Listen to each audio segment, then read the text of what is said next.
creating basic 2D design views, front, plan and end. When you look at a product, the view from the front where you see most of the detail is the one that's called the front view. So here is the product we are going to draw. This section here, the sides show the detail of the product, and that allows us to get the front view. So this would be the front view of our product that you're going to draw. And then moving to the end, the blue surfaces plus these two surfaces here would also be in the end view. So if we take these surfaces and we lay them on top of each other,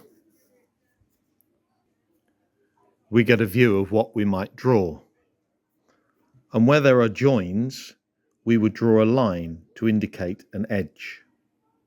It's a similar story for the plan view, as if we were to put a drone overhead, and all the pink surfaces would appear. Open up 2D Design. Start by selecting the line tool. Start in the bottom corner and draw a line that is the height of your design. In my case, it's 180.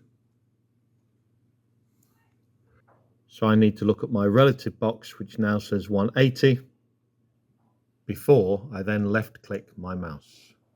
I've got that size from my product, which I've rounded up to 18 centimeters or 180 mil. Next, take the main length, which in my case again is 180 or 18 centimeters. The program only works in millimeters, so you have to add a 0 to any centimeter measurement you have. Then you can draw the base of the object, and again use the relative box to get the right length, and then left click. So we now have our L shape for our main outside shape. We've now drawn to scale the two main edges of our front view. Next, we measure how far along the shelf is. So it is 8 centimeters or 80 millimeters from the corner. And again, we can measure how high that is with a ruler. And you can see here, it's 140 mil. From this corner, we can either count the squares in 10s, 20, 30, 40, 50, or we could draw a line and actually delete the line at a later date. So if I draw a line there that is 80 millimeters long, that gives me a start point to then put my vertical line in there, which has got to be 14 millimeters long. I can then use the delete key to remove that line. I've then put the other shelf in so that my side view or my front view now starts to look more like my actual product seen here. Still using the line tool, I'm now going to add 10 millimeters of thickness to my shape.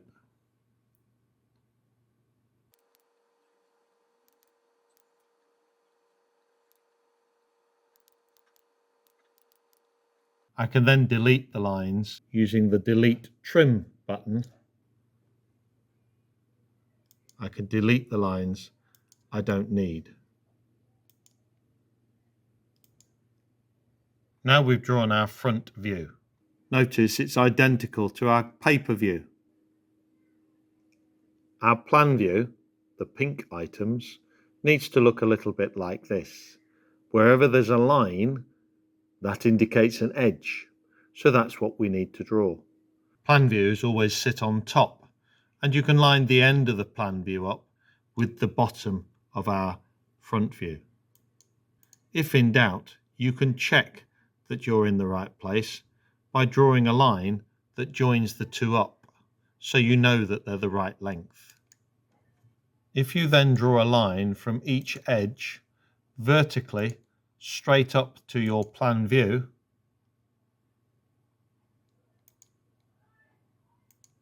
that will help you draw your view, and then you can trim out the bits you don't need, and then you have a plan view. Notice that the plan view is exactly the same length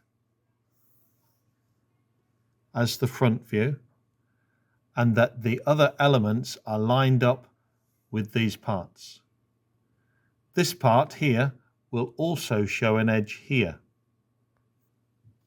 So that will need drawing in and then the line deleting. Our end view happens in the very similar manner. So you can stack all the parts together. So here I've extended all the horizontal lines across into the section where the end view is going to be. Once I've drawn the start point of my end view, I can count 1, 2, 3, 4, 5 squares along because the wood is 50mm wide, and then I can draw a second line vertically downwards. I can then use my trim function to trim off the lines that I don't need, and I can also trim out the lines on this side.